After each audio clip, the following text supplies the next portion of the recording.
66% of United States residents' public water is fluoridated. It is known to have tremendous effects on bone cancer, joint problems, bone weakness, lowered estrogen and testosterone levels, and dental fluorosis, which is yellowing of the teeth and pitting in the enamel. Wouldn't it make more sense to enhance public water with vitamins which are meant to be ingested to promote overall health, rather than putting such a toxic chemical in our water with a bogus explanation that it will improve our dental health? We now know that fluoride causes more dental problems than it solves. Something doesn't seem right about this. Do you honestly believe that these companies care deeply enough for the people to spend large amounts of their own money to fluoridate public water when the people already purchase their own toothpaste? But there's a difference between toothpaste and drinking water. We don't ingest toothpaste. If you go to any hardware store and look at any rat poison product, you will only find one ingredient: sodium fluoride. It is the most toxic ionic molecule outside of potassium dichromate. Now Dannon, along with other companies, have begun fluoridating bottled water. It is becoming increasingly difficult to get away from. And the fact that fluoride is also used in many prescription antidepressants shows that it eliminates aggression and motivation in people. Fluoride, to my knowledge as a physician, has absolutely no biological benefit whatsoever. But one of the significant things is that the Russians carried out all sorts of experiments on people living in the Gulag. One of them, of course, was to fluoridate the water. Why? You fluoridate the water, why people are not as aggressive as they ordinarily would be. In fact, what is the active ingredient in Prozac that is so widely distributed in America today? Why, it's a fluoride compound. And now, we are finding that public water nationwide is showing up with arsenic, lead, cadmium, and thermonium, which is a radioactive form of lead. Cancer, lowered sex drive, birth defects, sedation, and brain defects. Does this not sound like a wonder drug for anyone aiming to control a population? It's quite astonishing, Paul, the degree to which environmentalists have not been educated about fluoride. You know, people have an unconscious trust in their doctor or their dentist, and if you can persuade doctors and dentists that fluoride is safe and good, then you're able to reach the rest of the nation. People believe their doctors and dentists, and that was a way of promoting fluoride for Bernays. Fluoride was killing their cattle, destroying their crops. Fluoride given to rats had produced bone cancer and liver cancer, and that those results had been doctored to make it look as though fluoride hadn't caused as much cancer. The pattern that we saw, it typically is what we see with other neurotoxic agents that are well known to cause a hypoactivity or a memory problem or an IQ problem. When I first presented the results of these studies, one of the individuals sitting and listening to the results, he says, "Do you have any idea what you're saying?" And he says, "You're telling us that we're reducing the IQ of children." And basically I said, yes. Perhaps this was why chemical versions of fluoride were added to the water in Nazi and Soviet concentration camps. We're developing a society because of all of these different toxins known to affect brain function. We're seeing a society that not only has a lot more people of lower IQ, but a lot fewer people of higher IQ. In other words, a dumbing down, a chemical dumbing down of society. So everyone's sort of mediocre. That leaves them dependent on government because they can't excel. We have these people of lower IQ who are totally dependent. Then we have this mass of people who are going to believe anything they're told because they can't really think clearly. And very few people of very high IQ who have good cognitive function who can figure this all out.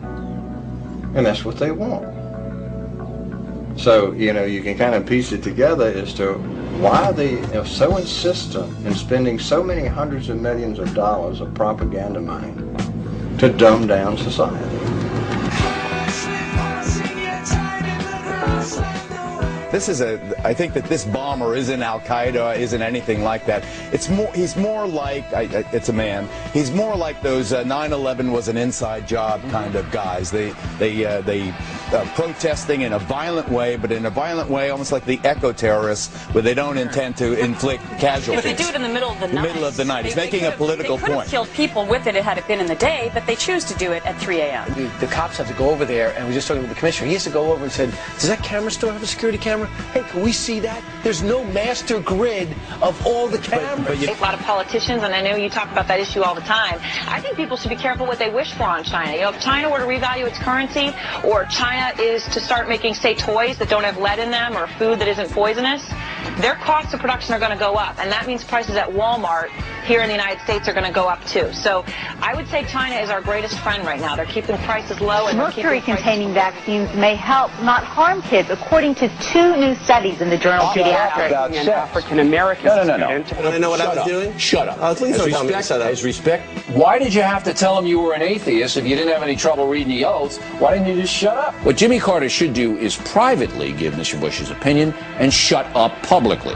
That would be best for the country. And it is our duty as loyal Americans to shut up once the fighting begins. Once the war against Saddam begins, we expect every American to support our military, and if they can't do that, to shut up. Can I just ask a question? Sure. What is Fox News? It's just a parade of propaganda, isn't it? It's just a festival of ignorance. What? Why, 1 million people are dead in Iraq. Come on, this is ridiculous. What's the point of this? This is insane. Well, I love people Fox at home, News. go outside. Go hug your children. You should be more. Well, Fox News is worried. Love your family. You know. And you get all the news at Fox. You get all the news you can at Fox News.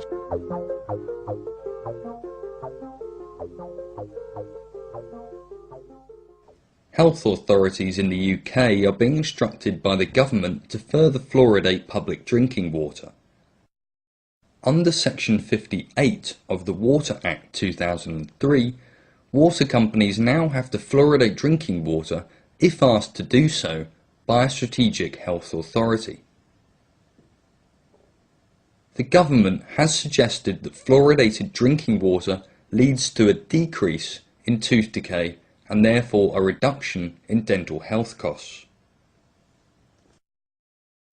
However, many studies appear to show that on the contrary, fluoridated water actually increases dental problems and potentially has many other adverse health effects. Very few dentists are aware that the fluoride in public water supplies is not a pharmaceutical grade product. It is in fact an industrial waste. It's the waste from the Florida phosphate industry.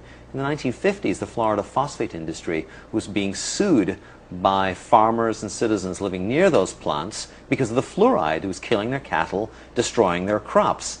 You know, the Florida phosphate industry today is prevented from having to dispose of its industrial effluent in a toxic waste dump by the device of shipping that in tanker trucks around the country and dumping it in our water supply. For the first 25 years of practice, I promoted water fluoridation aggressively. I thought I saw the benefits.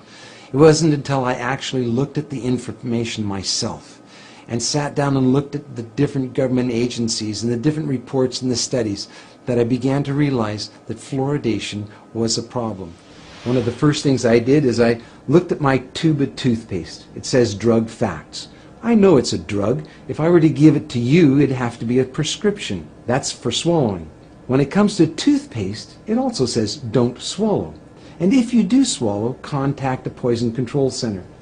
Well, the amount of fluoride that they're talking about is a pea-sized amount of fluoride. You probably don't see that in advertisements, a pea-sized amount of fluoride. Usually when I see an advertisement, it looks more like a Dairy Queen ice cream cone. That amount is 1/4 milligram of fluoride. Well, that's the same amount of fluoride as what we find in 8 ounces of water. 1/4 milligram of fluoride, 1/4 milligram of fluoride. Don't swallow. If you do, call the Poison Control Center. Here's what's in the mix made in Australia. A sickening cocktail of heavy metals like arsenic, barium, beryllium, cadmium, lead, mercury, and on it goes, and in much higher concentrations than is allowed for lead and arsenic. Why should you make people drink a poisoned water? Well, it's forced medication for the masses, and there are more than 1,000 doctors and scientists around the world who, like Professor Shashila, condemn what's going on. Most European countries do not fluoridate. Austria, Belgium, the Netherlands, France, Germany, Sweden, Norway, Denmark, Iceland, Italy, Greece, Portugal. The overwhelming number of countries in the world do not fluoridate, and guess what? Their teeth are just as good, if not better.